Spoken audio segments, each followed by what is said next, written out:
ત્યારે દર્શક મિત્રો જોઈ શકો છો કે રથયાત્રાનો જે પ્રારંભ થઈ ચુક્યો છે, રથયાત્રાનો જે આણંદ ઇસ્કોન મંદિર દ્વારા જે 22મી રથયાત્રાનો પ્રારંભ થઈ ચુક્યો છે, આણંદ અરોરા પંજાબી સમાજ દ્વારા અત્યારે જે સેવાકીય પ્રવૃત્તિ હાથ ધરવામાં આવી છે, આપણી સાથે જોડાઈ ગયા છે જે પ્રમુખ આણંદ અરોરા સમાજના જે પ્રમુખ છે, આપણે સીધી વાત કરીએ કે જાણીએ કે કેવા પ્રકારનું આયોજન તેઓના દ્વારા છે।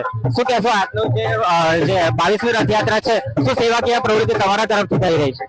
આણંદ અરોરા પંજાબી સમાજ તરફથી હું પ્રમુખ શ્રી અમે સૌ પ્રથમ વખત આ ભવ્ય રથયાત્રાનું સ્વાગત કરી રહ્યા છે। તેમાં અમે દૂધ, કોલ્ડ ડ્રિંક્સ અને પાણીના વિતરણની વ્યવસ્થા કરેલી છે। આણંદ અરોરા પંજાબી સમાજ ખૂબ જ હર્ષોલ્લાસથી આ તહેવાર ઉજવી રહ્યું છે સૌ પ્રથમ વખત।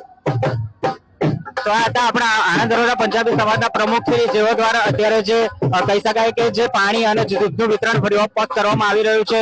આજે 22મી રથયાત્રા છે, રથયાત્રા અત્યારે જે આણંદ જે ટાઉન પોલીસ છે ત્યાંથી નીકળી ગઈ છે અને જે ઇસ્કોન મંદિર છે, ઇસ્કોન મંદિરની 22મી રથયાત્રા નીકળી રહી છે અને જેનો પૂર્ણાવતી છે એ વિદ્યાનગર શાસ્ત્રી ગામ છે ત્યાં થવાની છે। કેમેરામેન અલ્પેશ પાસવાન સાથે પ્રતિક અરોરા, આહાટ ન્યૂઝ, આણંદ।